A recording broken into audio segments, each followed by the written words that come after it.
स्वागत है आपके अपने YouTube चैनल में।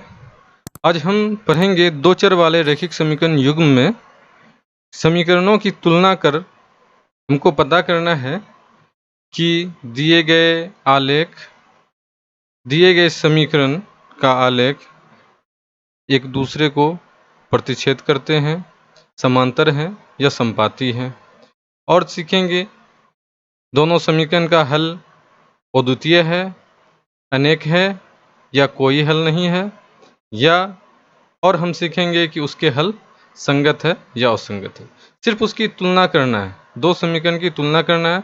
a1/a2 से b1/b2 और c1/c2 की तुलना करके हमको ज्ञात करना है कि समीकरण के हल अद्वितीय हैं, अनेक है या कोई हल नहीं है, संगत है या असंगत है, उनके आलेख प्रतिच्छेदी हैं, समांतर हैं या संपाती हैं। तो चलिए शुरू करते हैं।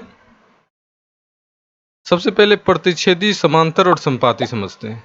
जब दो रेखा समीकरण का आलेख बनाते हैं, पहले भी हम पढ़ चुके हैं कि समीकरण युग्म है, दो समीकरण है तो दो आलेख बनेगा, और दोनों आलेख या तो प्रतिच्छेदी होगा या तो समांतर होगा या तो संपाती होगा, मीन्स एक के ऊपर दूसरा होगा। यही पढ़े थे। तो इसी को हम तुलना करेंगे, तुलना करके हमको पता करना है कि उस कैसा होगा। तो हमारा समीकरण जो का स्वरूप जो रहता है वो रहता है, पहला समीकरण a1x plus b1y plus c1 बराबर 0, और दूसरा समीकरण रहता है a2x plus b2y plus c2 बराबर 0। तो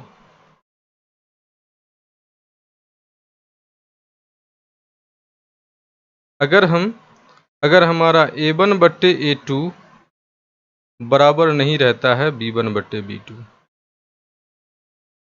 जब a1/a2 निकालते हैं और b1/b2 निकालते हैं और ये दोनों बराबर नहीं होता है, जब बराबर नहीं होता है तो इसके आलेख प्रतिच्छेदी होंगे, इसके आलेख प्रतिच्छेदी होंगे, इसके आलेख प्रतिच्छेदी होंगे।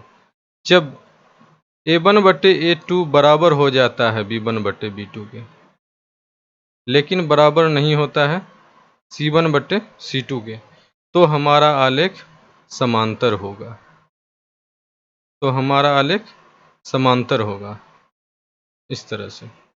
और अगर तीनों बराबर हो गया, a1/a2 बराबर हो गया b1/b2 के और बराबर हो गया c1/c2 के, तो इसका आलेख संपाती होगा, मीन्स कि दोनों समीकरण का आलेख एक आलेख के ऊपर ही दूसरा आलेख रहता है, इसी को बोलते हैं कि दोनों आलेख संपाती है।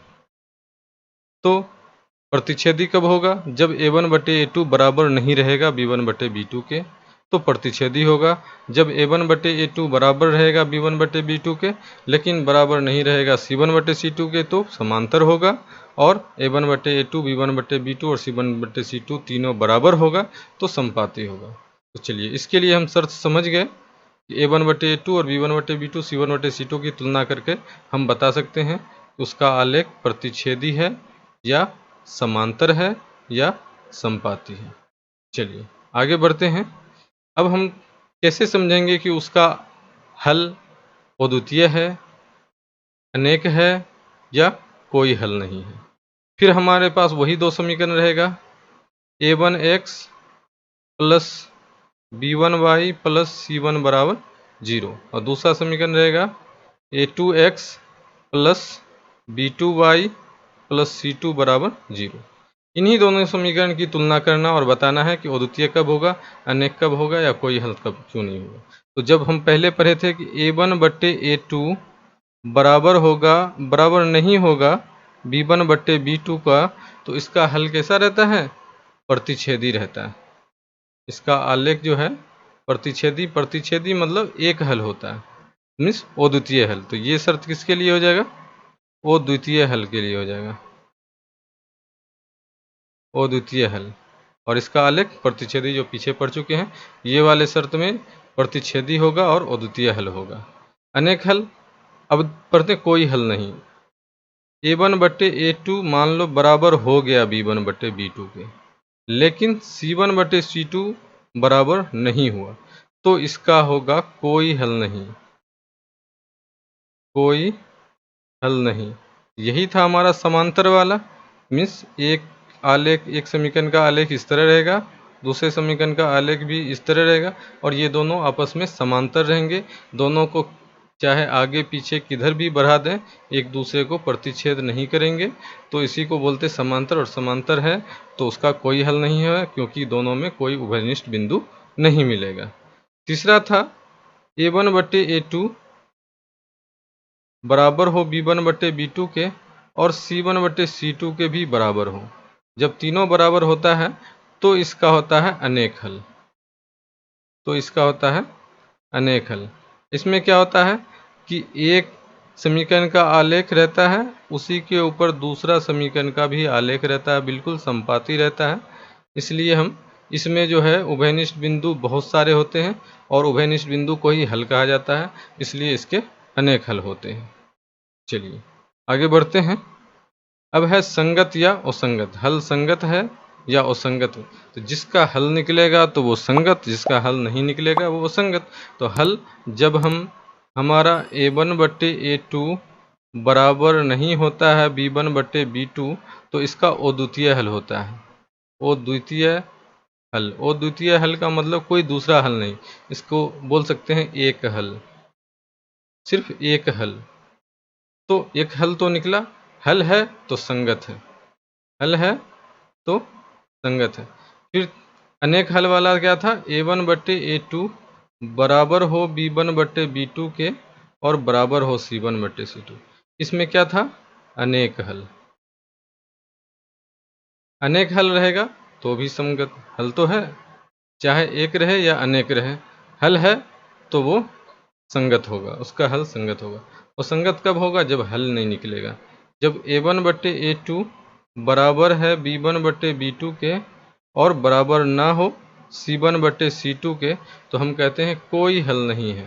क्या कहते हैं, कोई हल नहीं है।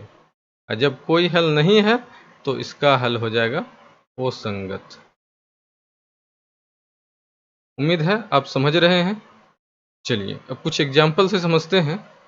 दिया हुआ है क्वेश्चन कि निम्न अनुपातों a1 बट्टे a2 कॉमा b1 बट्टे b2 और c1 बट्टे c2 की तुलना कर ज्ञात कीजिए कि निम्नलिखित समीकरण युग्म द्वारा निरूपित रेखाएं एक बिंदु पर प्रतिच्छेद करती हैं या समांतर है अथवा समपाती है। तो चलिए अब शुरू करते हैं। पहला क्वेश्चन, अगर इसको हम समीकरण 1 मान लें और इसको समीकरण 2 मान लें, तो हमारा a1 बट्टे a2 क्या होगा, a1 बट्टे a2 हम एक नंबर बना रहे हैं। a1 बट्टे a2, a1 ले हो गया 5, यही जो x के साथ लगा होता है वो a1, और नीचे भी x के साथ लगा हुआ तो a2। पहले समीकरण में सब a1 b1 c1, और दूसरे समीकरण में a1 a2 b2 c2 होता है। तो x के साथ जो लगा रहता है, हम लोग पहले वीडियो में बता चुके हैं कि x के साथ जो लगा रहता है वो x का गुणांक a1 कहलाता है, y का गुणांक b1 कहलाता है, और अचर पद c1 कहलाता है। दूसरे समीकरण में वैसे ही रहता है, x का गुणांक a2 कहलाता है, y का गुणांक b2 कहलाता है, और अचर पद जो है वो c2 कहलाता है। तो हमारा a1 बट्टे a2 हो गया 5 बट्टे 7। ठीक, b1 बट्टे b2 निकालते हैं। b1 बट्टे b2 हो गया -4 बट्टे 6, कट जाएगा, 2 दूना 4, 3 दूना 6। हमको दिखाई दे रहा है कि a1 बट्टे a2 b1 बट्टे b2 बराबर नहीं है, तो हमको c1 बट्टे c2 पे जाने की ज़रूरत नहीं है। लिखते हैं चूंकि a1 बट्टे a2 does not equal to b1 बट्टे b2, तो क्या होता है, जब a1 बट्टे a2 बराबर नहीं होता b1 बट्टे b2, तो इसका इसका आलेख जो है प्रतिच्छेदी होता है। अतः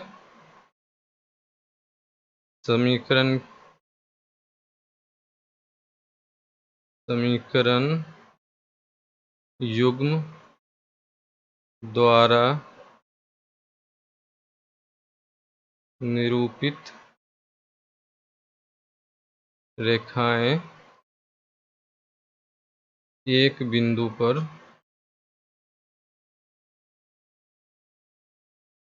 प्रतिच्छेद करती है।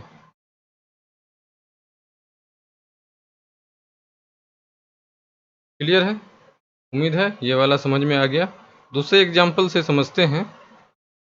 दूसरा एग्जाम्पल है, इसको समीकरण 1 बनाते हैं, इसको समीकरण 2 बनाते हैं। समीकरण 1 में A1/A2 निकालते हैं, A1/A2 तो हमारा होता है 9/18, कट जाएगा, 9 एकम 9, 9 दूना 18 बराबर हो गया 1/2। चलिए B1/B2 निकालते हैं, B1 है 3/6, 3 एकम 3, 3 दूना 6 बराबर 1/2। C1/C2 निकालते हैं, तो C1 है हमारा 12 और C2 है 24, तो 12 एकम 12, 12 दूना 24 बराबर हो गया 1/2।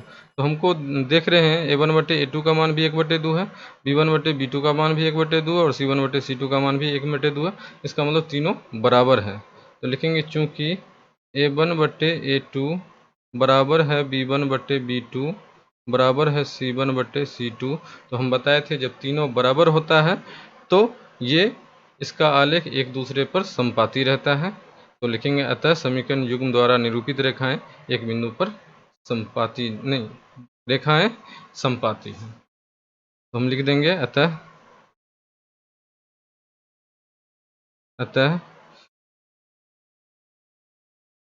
समीकरण युग्म द्वारा निरूपित रेखाएं संपाती हैं।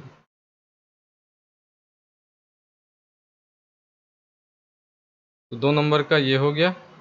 3 नंबर भी देख लेते हैं।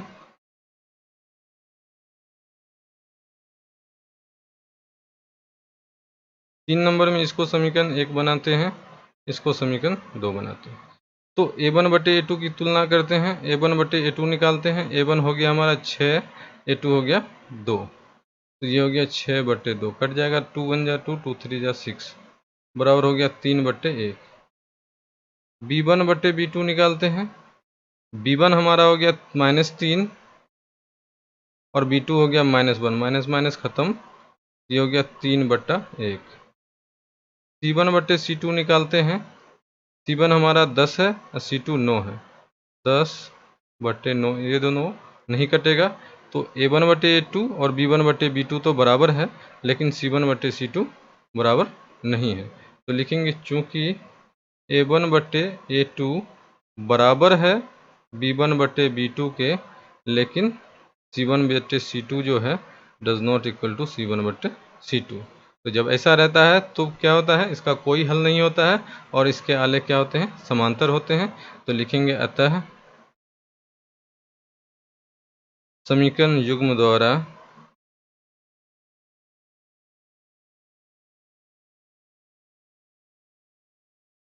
निरूपित रेखाएं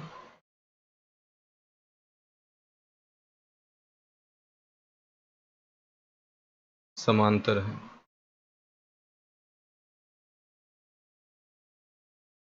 उम्मीद है आप A1/A2, B1/B2, C1/C2 की तुलना कर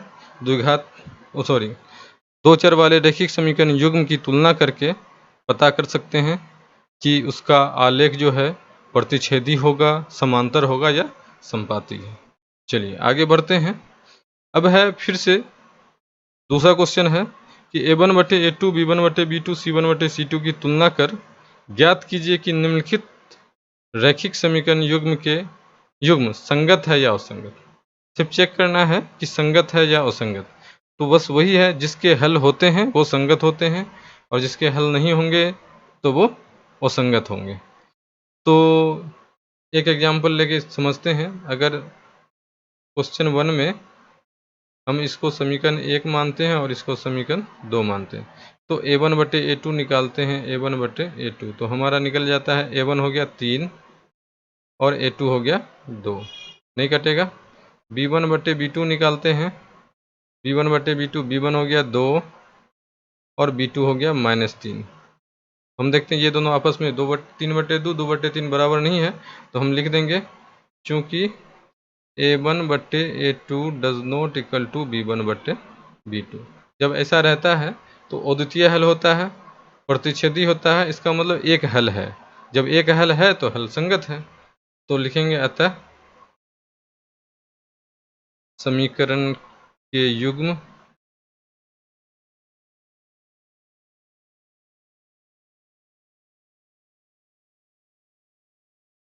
संगत है।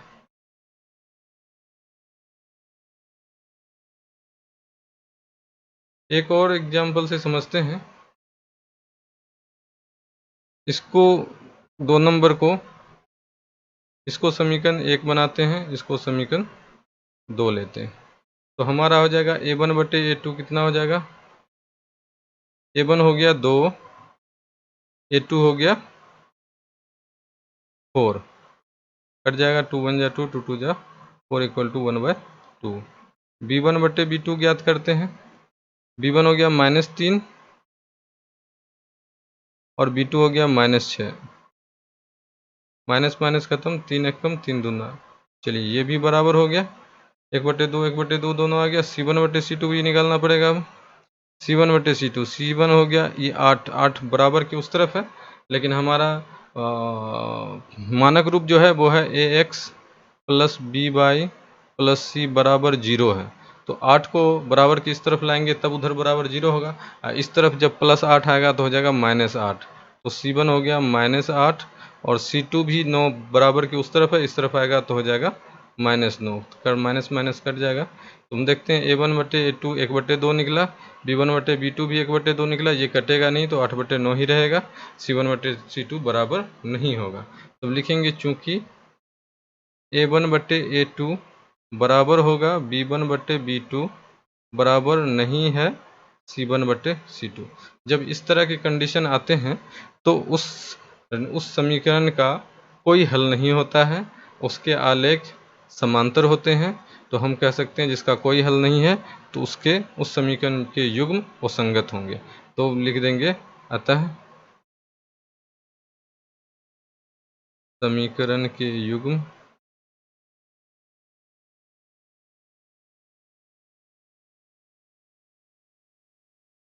वो संगत है।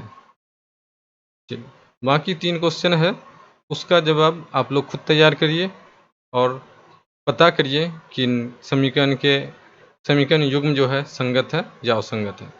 2 कंडीशन में संगत होते हैं, एक जब एक हल होता है, दूसरा जब अनेक हल होता है, और जब कोई हल नहीं होता है तो उस समीकरण के युग्म वो संगत होते हैं। चलिए, उम्मीद है आपको समझ में आ रहा होगा। अगर आप चैनल पर नए हैं तो चैनल को ज़रूर सब्सक्राइब करें।